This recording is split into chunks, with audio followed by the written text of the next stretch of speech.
मनीष गर्ग, खबर भोपाल। मुख्यमंत्री डॉक्टर यादव ने यूपीएससी सिविल सेवा परीक्षा 2024 में चयनित प्रतिभागियों के सम्मान तथा उनसे संवाद के लिए कुशाभाऊ ठाकरे सभागार में कार्यक्रम को संबोधित किया। मुख्यमंत्री मोहन यादव ने कहा है कि मध्य प्रदेश देश का दिल है और देश की धड़कनों में मध्य प्रदेश की आहट होना चाहिए। ये प्रदेश के युवाओं की प्रतिभा, योग्यता और दक्षता से ही संभव है। यूपीएससी सिविल सेवा परीक्षा वर्ष 2024 में प्रदेश के 60 युवाओं का चयन मध्य प्रदेश की क्षमता को दर्शाता है। प्रदेश के ये युवा देश की अलग अलग सेवाओं में महत्वपूर्ण भूमिका निभाएंगे और पूरा देश हमारे प्रदेश के प्रभाव का अनुभव करेगा। मुख्यमंत्री डॉक्टर यादव ने सभी चयनित प्रतिभागियों को स्मृति चिन्ह तथा भारतीय ज्ञान परंपरा पुस्तक की प्रति भेंट कर सम्मानित किया। मुख्यमंत्री डॉक्टर यादव ने ई ज्ञान सेतु यूट्यूब चैनल का लोकार्पण भी किया। उन्होंने पुस्तिका मध्य प्रदेश की प्रतिभाओं का परचम का विमोचन किया। इस अवसर पर ई ज्ञान सेतु और चयनित प्रतिभागियों पर वृत्तचित्र का प्रदर्शन भी किया गया। कार्यक्रम में उच्च शिक्षा मंत्री इंदर सिंह परमार, मध्य प्रदेश हिंदी ग्रंथ अकादमी के संचालक अशोक रेल, प्रतिभागी और अन्य अधिकारी उपस्थित थे। मुख्यमंत्री डॉक्टर यादव ने कहा कि स्वतंत्रता प्राप्ति के बाद देश को एक स्वस्थ व लोकतांत्रिक राष्ट्र के रूप में स्थापित करने में प्रशासनिक सेवा के अधिकारियों का महत्वपूर्ण योगदान रहा है। ये लोकतांत्रिक व्यवस्था की ही देन है कि जमीन से जुड़े व्यक्ति को भी देश प्रदेश का नेतृत्व करने का अवसर प्राप्त हो सकता है। ये भी गर्व का विषय है कि सिविल सेवा में चयनित अधिकांश युवाओं ने शासकीय स्कूलों से पढ़ाई की है। चाय वाला प्रधानमंत्री है और एक गाय वाला आपके सामने बोल रहा। सीएम ने ये भी कहा कि भारत के लोकतंत्र की यही खूबसूरती है कि एक चाय वाला प्रधानमंत्री है और एक गाय वाला। चैनल को सब्सक्राइब करें और शेयर करें। अच्छी खबर ये आनंद का विषय है। हमारे परिवार में कई कठिनाइयां हैं, लेकिन जब हम आगे बढ़ जाएं तो जरूरतमंद लोगों को भी याद रखें। 58वीं रैंक श्री क्षितिज आदित्य शर्मा भोपाल से विधि विषय लेकर आपकी बहुत बहुत धन्यवाद। माननीय मंत्री महोदय, कृपया आप ससम्मान स्थान ग्रहण करें।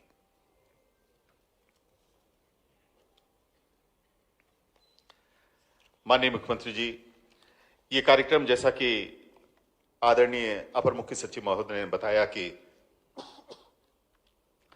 प्रदेश भर के युवा साथी लाइव स्ट्रीमिंग के माध्यम से देख रहे हैं। हम रैंक से इतर, इसमें रैंक का कहीं कोई स्थान नहीं है। अपने 5 साथियों को बारी बारी से अनुभव यहां पर साझा करने के लिए आमंत्रित कर रहे हैं। ये बच्चे 2-2 मिनट में अपनी बात यहां रखेंगे आपके सामने और हमें पूरा विश्वास है कि दूसरे युवा इससे प्रोत्साहित होंगे। सबसे पहले हम बुला रहे हैं श्री ऋषभ चौधरी जी को। आपने PSIR लेकर सफलता हासिल की। आप मंदसौर से हैं। मैनेट भोपाल से आपने बीटेक कंप्यूटर साइंस और इंजीनियरिंग में उपाधि हासिल की है और मूलतः गरोठ में रहकर पढ़ाई अर्जित की। श्री ऋषभ चौधरी जी।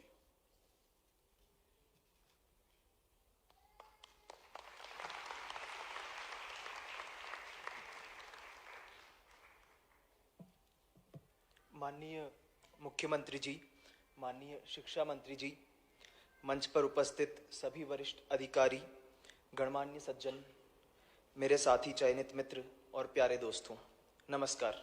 मेरा नाम ऋषभ चौधरी है और मैं मंदसौर के गरोठ तहसील का निवासी हूं और मुख्यतः सिविल सर्विस की परीक्षा की तैयारी मैंने 2 साल तक गरोठ में रहकर ही करी है। इस परीक्षा में हमें बहुत सारी कठिनाइयों का सामना करना पड़ता है और इन कठिनाइयों में मेरा परिवार मेरे साथ रहा और अनुशासन के साथ और अपने परिवार के सपोर्ट के साथ मैंने अपनी पूरी तरफ से भरसक कोशिश करके इस परीक्षा में सफल होने का प्रयास किया है। आज मुझसे पूछा गया कि आप अपनी सफलता का श्रेय किसे देना चाहेंगे, तो मैं अपनी सफलता का श्रेय अपने स्वर्गीय पिताजी और अपनी माताजी को देना चाहूँगा।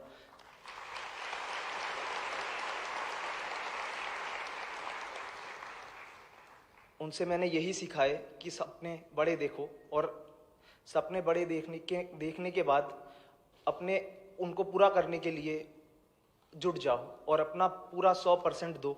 जब तक आप अपने सपनों को हासिल नहीं कर लेते हैं, जब तक आप अपने लक्ष्य को प्राप्त नहीं कर लेते हैं, तब तक डटे रहो, लगे रहो, चाहे जो परिस्थिति हो, चाहे जो कठिनाइयाँ आए, आपको अपना भरसक प्रयास देके उन्हें हासिल करना है। यूपीएससी परीक्षा में हमें बहुत सारी सेवाएं मिलती है और ये सेवाएं वास्तव में देश निर्माण में अपना एक योगदान देने का बहुत बढ़िया साधन है। इसके साथ ही मैं माननीय मुख्यमंत्री जी का हृदय से धन्यवाद देना चाहूँगा कि उनकी विज्ञान सम्मत और जन कल्याणकारी नीतियों से आज मध्य प्रदेश तेजी से आगे बढ़ने वाले राज्यों की श्रेणी में है। माननीय मुख्यमंत्री जी ने जो विकसित मध्य प्रदेश के साथ विकसित मध्य प्रदेश के रास्ते के साथ साथ अपने मध्य प्रदेश की विरासत को संभालने का और सहेजने का काम किया है, साथ ही साथ वो बहुत ही सराहनीय है। मैं खुद अपनी विरासत से बहुत जुड़ा महसूस करता हूं और इससे मुझे बहुत गर्व और बहुत कृतज्ञ अनुभव करता हूं कि हम ये करने का प्रयास कर रहे हैं। सर, इसके साथ ही जो निवेश और रोजगार के लिए हमने देखा है कि हाल ही में रीजनल इंडस्ट्री कॉन्क्लेव हुआ था, यह एक बहुत ही सराहनीय पहल है जिससे प्रदेश के युवाओं को रोजगार का अवसर मिलेगा और उन्हें बहुत अच्छा काम करने की अपॉर्चुनिटीज मिलेगी। इसके साथ ही मैं आप सबका धन्यवाद करना चाहूँगा मुझे सुनने के लिए, और जय हिंद। बहुत बहुत धन्यवाद आदरणीय श्री ऋषभ चौधरी जी। इस क्रम में मैं हमारी एक और सफल युवा कैंडिडेट सुश्री फरखंदा कुरैशी जी को बुलाना चाहता हूं। आपने 67वीं रैंक हासिल की है, आप अपने विचार साझा करेंगी।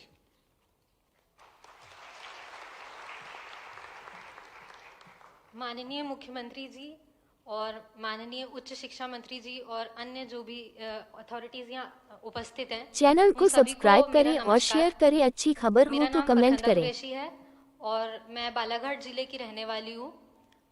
यूपीएससी की जर्नी में ये मेरा चौथा प्रयास था।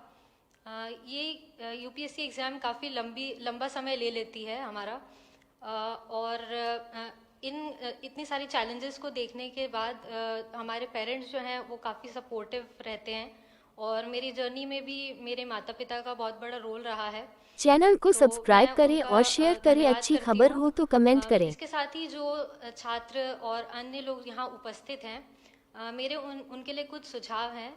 पहले तो ये कि आप जो भी सपने देख रहे हैं उन्हें ऊंचा देखिए, बड़े सपने देखिए और उनको पूरा करने के लिए अपना पूरा 100% दीजिए। अपना 100% देंगे तो आपका कॉन्फिडेंस और आपके जो इंटेंशंस है वो भी आपको सक्सेस दिलाने में हेल्प करेंगे। चैनल को सब्सक्राइब करें और शेयर करें। अच्छी खबर हो तो कमेंट करें। बिलीफ रखना चाहिए, खुद पर विश्वास रखना चाहिए कि आप एक ना एक दिन ज़रूर सफल होंगे। इसके साथ ही मैं आप सभी का धन्यवाद करना चाहती हूँ कि आप सब यहाँ आए और मेरी बात सुनने के लिए बहुत बहुत धन्यवाद। ये तालियां और देर तक बज सकती हैं जब आपको ये पता लगे कि फरखंदा बालाघाट जैसे दूरस्थ इलाकों से आती हैं। बीएससी में आपने प्राणी शास्त्र विषय लिया और जटाशंकर त्रिवेदी स्नातकोत्तर महाविद्यालय बालाघाट से ही आपकी पढ़ाई हुई। न तो कोई क्षेत्र और ना ही कोई पढ़ाई किसी को सीमित कर सकती है। हमारे बाकी साथियों से आप दोपहर के भोजन के समय उनके अनुभव साझा कर सकते हैं।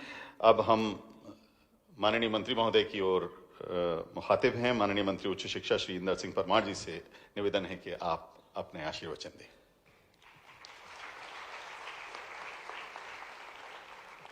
चैनल को सब्सक्राइब करें और शेयर करें। अच्छी खबर हो तो कमेंट करें।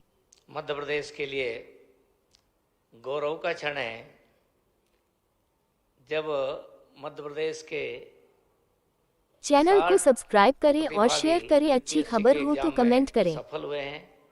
इस अवसर पर आज सम्मान समारोह के इस अवसर पर हमारे प्रदेश के यशस्वी मुख्यमंत्री और जिनके मार्गदर्शन में मध्य प्रदेश तेज गति के साथ विकास के मार्ग पर चल रहा है, आदरणीय मोहन यादव जी, हमारे उच्च शिक्षा विभाग के SES अनुपम राजन जी, हिंदी ग्रंथ अकादमी के संचालक आदरणीय अशोक जी कड़ेल साहब, हमारे कमिश्नर निशान परवड़े जी, यहाँ उपस्थित सभी शिक्षाविद, शिक्षक बंधु भगिनी और जिनके कारण हम सब यहाँ आज आए हैं, ऐसे सभी यूपीएससी परीक्षा में चयनित साथियों, विद्यार्थी बंधु, मैं सबको नमस्कार करता हूँ, प्रणाम करता हूँ।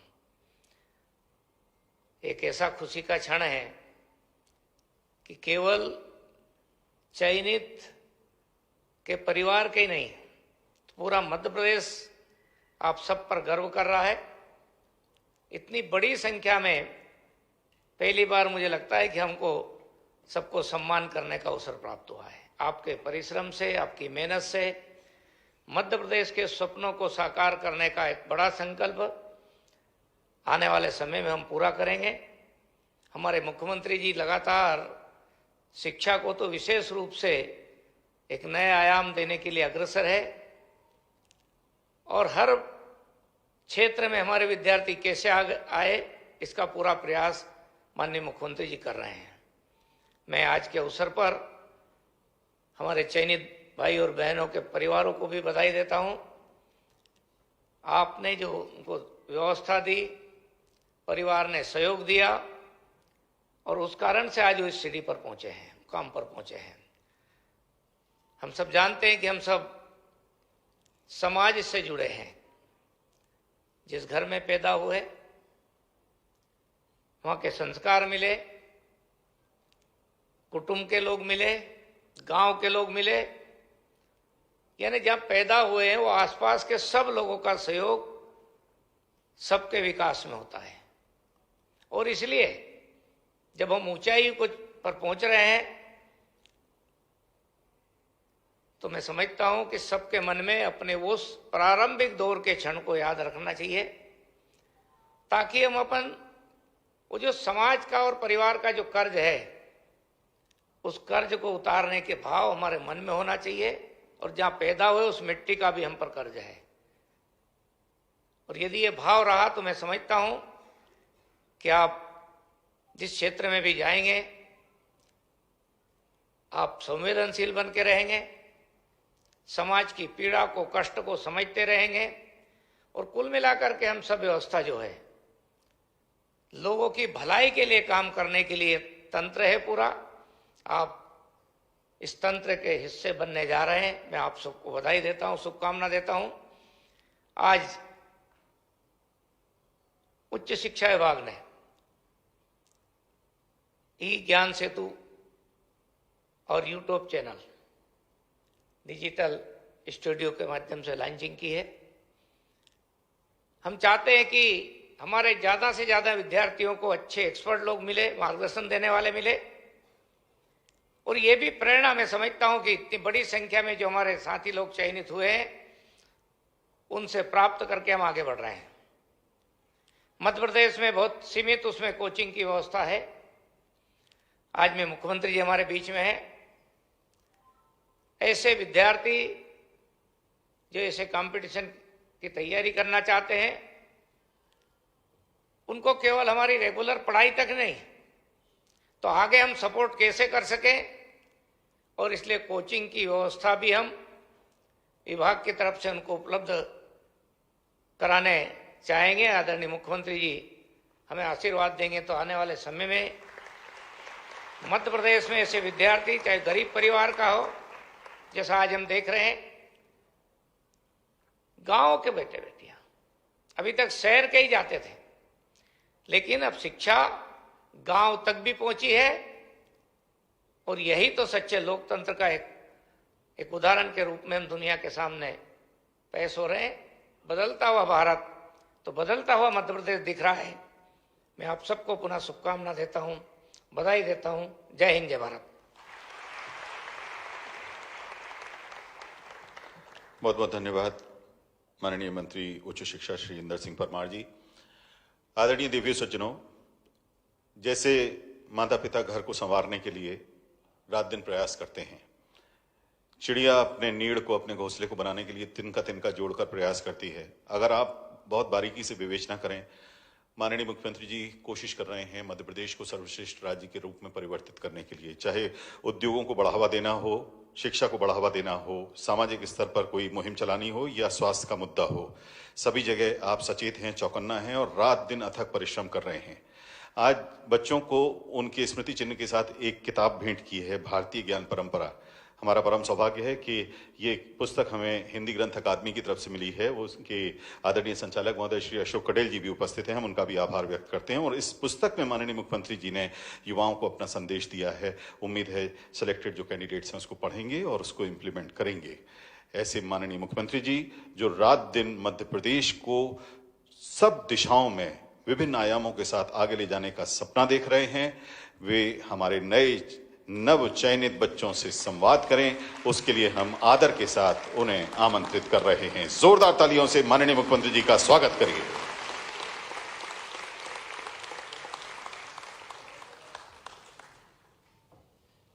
सिविल सेवा परीक्षा में चयनित प्रतिभागियों के आज के इस कार्यक्रम में उच्च शिक्षा विभाग के माननीय मंत्री श्रीमान इंदर सिंह परमार जी, SES सम्मानीय अनुपम राजन जी, आयुक्त श्रीमान निशांत बरोड़ा जी, हमारे हिंदी ग्रंथ अकादमी के डायरेक्टर मान्यवर अशोक कटेल जी, इस अवसर पर समस्त प्रतिभागी, संख्या भी थोड़ी बहुत कम हो तो बताऊं, भगवान की दया से आज तक के सारे रिकॉर्ड टूटे। जोरदार अभिनंदन करो अपने इस अद्भुत कार्यक्रम का। आजादी के बाद मध्य प्रदेश के साथ इतना मुझे बताया, राजन जी बोल रहे थे अभी, वो कह रहे कि मंच छोटा पड़ गया। हमने कहा हम तो चाहेंगे कि मंच के सामने इतने बैठे और ये पूरे हमारे भारतीय सेवा से ही चयनित लोगों का पूरा मंच हो जाए। देश का दिल मध्य प्रदेश, और देश का दिल मध्य प्रदेश है तो उसकी धड़कनों से देश को चलते होने की आदत होना चाहिए। ये हमारे लिए सौभाग्य की बात।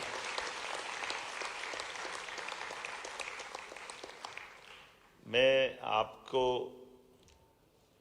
शुभकामना भी दे रहा हूं, बधाई भी दे रहा हूं। और इस लोकतंत्र के, दुनिया के सबसे बड़े लोकतंत्र के मध्य प्रदेश से अगर मैं बात कर रहा हूं तो हमारे लिए भौगोलिक दृष्टि से पूरे देश के सेंटर में मध्य प्रदेश है। और हम भी जानते हैं कि मध्य प्रदेश के अंदर के लोग, उनकी अपनी कुछ परमात्मा ने विशेष गुण उनको दिए हैं और इसीलिए हर काल, हर युग में, हर समय उनकी अपनी भूमिका अद्भुत होती है। और मुझे तो ये और आनंद है जब यहाँ मैं आपसे बात कर रहा हूँ तो हम में से, मैं भी उसी में से हूँ, मुझे लगता है इंदर सिंह जी भी उसी में से हैं, जो बताया गया कि अधिकांश सरकारी स्कूल से निकलने वाले बच्चों ने अपने उपलब्धियां हासिल की है। ये हमारे लिए सौभाग्य की बात।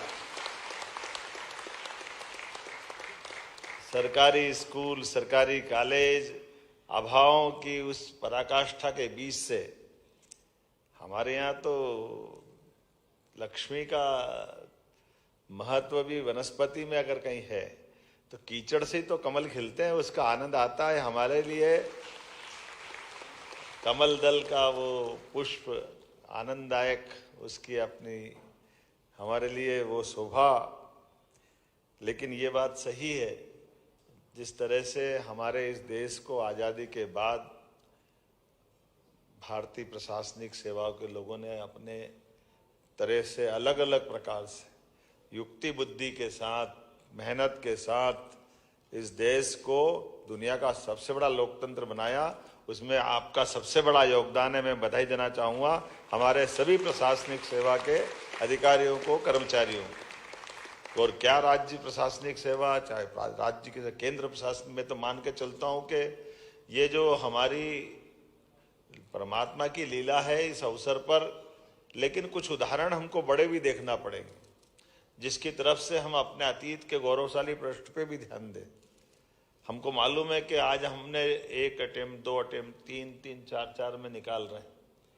आपको ये भी ध्यान में आएगा कि कौन सा ऐसा विद्यार्थी है जो फर्स्ट अटेम्प्ट में निकला और फर्स्ट अटेम्प्ट में नहीं निकला, फर्स्ट अटेम्प्ट में भी उस समय जब अंग्रेजों के लिए उस समय के भारत में अफगानिस्तान, पाकिस्तान, बांग्लादेश, श्रीलंका, भूटान, ये जो पूरा बेल्ट एक था, उस समय आईसीएस होती थी।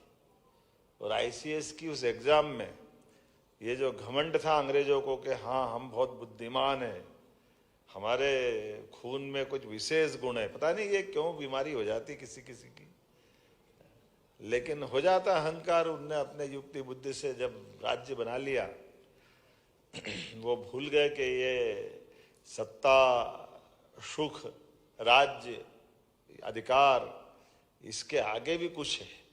और भारत तो देने का सुख मानने वाली ये संस्कृति का भारत है, जो यहाँ पर अतीत के काल से सब कुछ लेने का नहीं, जियो और जीने दो का भाव रखने वाला भारत है। हमारे लिए सौभाग्य की बात है, इस भारत के अंदर अतीत के काल से जड़ों के अंदर जो संस्कार डले, आईसीएस की वो एग्जाम नेताजी सुभाष चंद्र बोस ने पास की थी।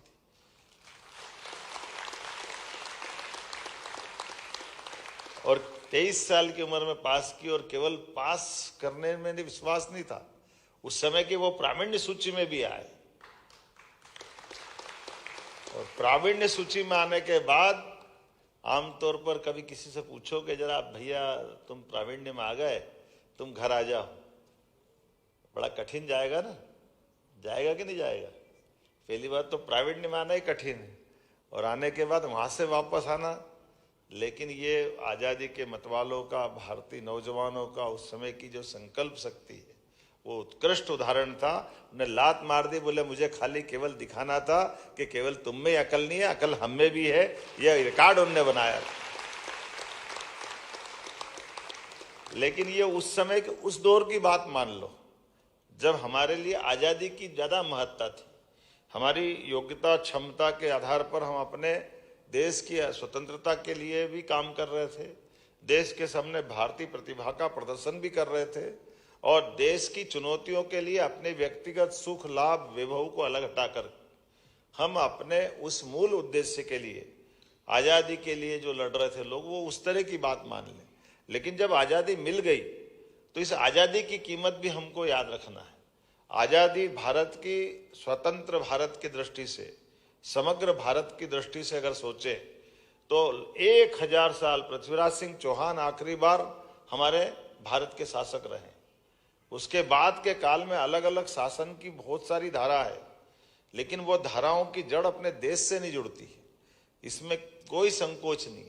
लेकिन सच्चे अर्थों में जब हमारी ये आज़ादी 1947 में मिली है, उसके बाद भारत ने जो करवट बदली है, ये आज का ही देश है कि हमारे लिए एक चाय वाला प्रधानमंत्री है और एक गाय वाला आपके सामने बोल रही है।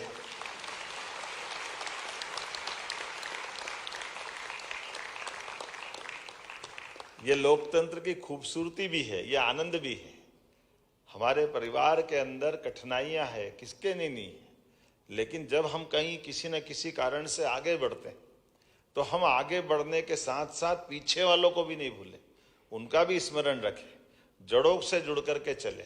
अपने सुख, वैभव, आनंद की तो कौन कल्पना नहीं करता, लेकिन हमारे सुख, आनंद, वैभव के पीछे हमारी जवाबदारी हमको बुलाती है। कई उदाहरण भरे पड़े हैं, मैं 2 उदाहरण देना चाहूंगा अतीत के काल के। एक काल 2000 साल पहले का विक्रमादित्य काल का है। विक्रमादित्य के काल में शकों ने पूरे, उस समय का भारत तो आर्यावर्त था, हिंदू कुश के आगे तक का भारत माना जाता था, और ऐसे में पूरा भारत शकों के आक्रमण के बाद गुलाम हो गया। और उस गुलामी के दौर में भारत को मुक्त कराने का विक्रमादित्य ने 11 साल की उम्र से अभियान चलाया। 16 साल, 5 साल में पूरा देश मुक्त करा दिया। लेकिन मुक्त कराने के बाद उस काल के क्रम में एक घटनाक्रम ये भी घटा कि शकों की राजकुमारी से विक्रमादित्य का विवाह भी हो गया। अब विवाह होने से दाम्पत्य जीवन में विक्रमादित्य अपनी धर्मपत्नी के साथ जब पूरे इस भूभाग से शकों को हटा करके अपनी सत्ता को स्थापित करते हुए जब वो अपने दरबार में बैठते हैं, तो उस समय के उस भारत के 3 बड़े बड़े टुकड़े मान लें। एक में हमारा मालवा, उज्जैनी से शासन चलता था, एक मथुरा से उधर वाला पूरा हमारा पंजाब से लेकर आगे तक का हिस्सा था, एक अफगान के पास का पूरा हिस्सा था जो ईरान से लगा करके पूरे क्षेत्र में तीनों जगह उस राजकुमारी के भाई शासन कर रहे थे और उनको हरा करके सत्ता वापस विक्रमादित्य ने हस्तगत की। ऐसे में जब सत्ता हस्तगत की और बंदी बना करके जब उनके दरबार में लाया गया और ये कहा गया कि इनके लिए महाराज आप न्याय करिए, उनके साले थे तीनों विक्रमादित्य, और विक्रमादित्य के साले तीनों खड़े सामने और उनको सजा सुनाने के लिए, जैसा कि महामंत्री ने विस्तार से अपनी भाषा में वकील ने अपनी बात कर दी, लेकिन जब उनने विस्तार से कहा तो पत्नी आ गई दरबार में, उन्होंने कहा ये इनको माफ कर दो, इनको सजा ऐसी दे दो चाहे जेल में डाल दो, लेकिन इनकी जान बख्श दो। अब विक्रमादित्य तो न्याय के लिए जाने जाते हैं। विक्रमादित्य ने कहा कि मैं अपने देश के अंदर शासन के सुशासन के लिए जाना जाता हूँ और मेरे भले ही ये साले हों, लेकिन देश के ऊपर आक्रमण करने वाले आक्रांता हैं, इसलिए आक्रांताओं का एक एक सांस का हिसाब भी देश रख रहा है। इनको कुछ समय भी जिंदा रहना, ये मैं देश के साथ न्याय नहीं करूंगा। उसी समय तीनों सालों को हाथी के पैरों से तलाकर उनको दबाकर उनको उनका प्राणांत करा दिया। यह हमारा विक्रमादित्य का वो न्याय आज भी इस बात के लिए गौरवान्वित करता है कि शासन के सूत्र संभालने के बाद सत्ता की व्यवस्थाओं से जुड़े हुए लोगों को अपना किस प्रकार का चरित्र रखना चाहिए। इसलिए विक्रमादित्य को न्याय के लिए भी जाना जाता, दुनिया उसको जीते जी भगवान राम के समान मानती है। यह अतीत का गौरवशाली पृष्ठ। एक पृष्ठ और बताता, वो ज्यादा पुराना नहीं, कल ही हम अहिल्या माता के कार्यक्रम करके आए। अहिल्या महारानी के भी जीवन में यही पक्ष था। वैसे तो उदाहरण बहुत है उनके, लेकिन दो उदाहरण केवल दूंगा। एक उदाहरण, उनके पति जरा उनकी अपने बाकी कारण से उनके सास ससुर ने सत्ता की व्यवस्था की सूत्र अहिल्या माता को दिए थे कि अहिल्या माता ये संभाले, लेकिन पति उनके थे, फिर भी एक तरह से सत्ता के सारे सूत्र शासन व्यवस्था के अहिल्या महारानी को दिए। और ऐसे में वो एक मुहिम पे जाते हैं, अर्थात युद्ध के लिए जाते हैं, पड़ोस के कुछ राज्यों में जाके कब्जा करके आते हैं, धन लेकर के आते हैं, अपने पास वो धन ला करके अपने कक्ष में रख लेते हैं। अहिल्या को मालूम पड़ता है, तो इसी बीच वो खंडेराव कहीं जाते, खंडेराव उनके पति का नाम, वो सारा धन उठा के सरकारी कोष में जमा करवा देते, खजाने में जमा करवा देते। अब जैसे खंडेराव लौट के आते तो अपनी महारानी से भयंकर झगड़ा करते हुए बोलते कि मैंने युद्ध से जो पाया था, तुमको क्या अधिकार था कि उसको तुमने सरकारी खजाने में जमा करा दिया। अहिल्या महारानी ने शासन के सूत्र के आधार पर कहा कि मैं न्याय की कुर्सी पे बैठी हूँ, तुम युद्ध करने गए तो बिना फौज के गए क्या? ये हमारी सत्ता की व्यवस्था के आधार पर आपने विजय हासिल की, तो इस पे पहला अधिकार हमारी सरकार का है, इसलिए आपका कोई अधिकार नहीं है, वो हमारे पास जमा होना चाहिए। ये जो उदाहरण है, ये अपने आप में उदाहरण इतना बताता है। जो उदाहरण दूसरा जुड़ता है कि उनके स्वयं के बेटे की कुसंगत के कारण से हाथी के पैरों के तले अपने बेटे को भी, उनने एकमात्र बेटा था, लेकिन एकमात्र बेटे के भी न्याय के मामले में दंड देने में वो पीछे नहीं रही। मैं जब ये बात कर रहा हूँ तो मैं ऐसे अपने सभी प्रशासनिक सेवा में अलग अलग क्षेत्रों में चयनित युवाओं के लिए वो उम्मीद करता हूँ कि इतनी गौरवशाली परंपरा हमारी है, इस गौरवशाली परंपरा को स्मरण करते हुए परमात्मा ने आपको कहाँ कहाँ से कैसे कैसे किस संकट से निकालते हुए कहाँ तक पहुँचाया है। तो मैं मान के चलता हूँ कि आप चंदन की तरह अपने आप को घिसे और आपके हर काम से खुशबू आती रहे भारतीयता की, हमारी संस्कृति की, आभा की, कीर्ति की। ये उम्मीद करता हूँ। मेरी अपनी ओर से आप सबको बधाई। और आप, मैं मान के चलता हूँ, कार्य में कार्यकुशल बने, व्यवहार में निपुण बने और समर्पण में बेमिसाल बने। ये शुभकामना। बहुत बहुत धन्यवाद। बहुत बहुत धन्यवाद माननीय मुख्यमंत्री जी। आपने प्रतीकों के माध्यम से बहुत बड़ा संदेश इन सभी सिलेक्टेड कैंडिडेट्स को दिया है। आपका विनम्र आभार आपके प्रति और यहाँ उपस्थित सबके प्रति, हमसे वर्चुअली जुड़े हुए लाखों लोगों के प्रति आभार के दो शब्द कहने के लिए आदर के साथ आमंत्रित हैं आयुक्त उच्च शिक्षा मध्य प्रदेश श्री निशांत परवड़े जी। आज के हमारे इस कार्यक्रम के मुख्य अतिथि हमारे प्रदेश के यशस्वी मुख्यमंत्री डॉक्टर मोहन यादव साहब का मैं हृदय से आभार प्रकट करना चाहूँगा कि वे अपने अति व्यस्त समय से समय चुरा के हमारे इस कार्यक्रम में शरीक हुए और ना सिर्फ सिविल सेवा में चयनित अभ्यर्थियों का उन्होंने उत्साहवर्धन किया, बल्कि आज लाइव टेलीकास्ट के माध्यम से मध्य प्रदेश के उच्च शिक्षा विभाग अंतर्गत समस्त शासकीय एवं अशासकीय महाविद्यालयों के लगभग 15 लाख से ऊपर बच्चों पर जो हम लाइव टेलीकास्ट कर रहे हैं उसके माध्यम से उनका उत्साहवर्धन किया। माननीय, मैं आपके समय के लिए आपको हृदय से अपना आभार व्यक्त करता हूं। हमारे विभाग के माननीय मंत्री श्री इंदर सिंह परमार साहब का भी मैं दिल से धन्यवाद देना चाहूँगा कि उन्होंने अपने समय चुरा के हमको यहाँ पर आके अपने आशीर्वचन दिए।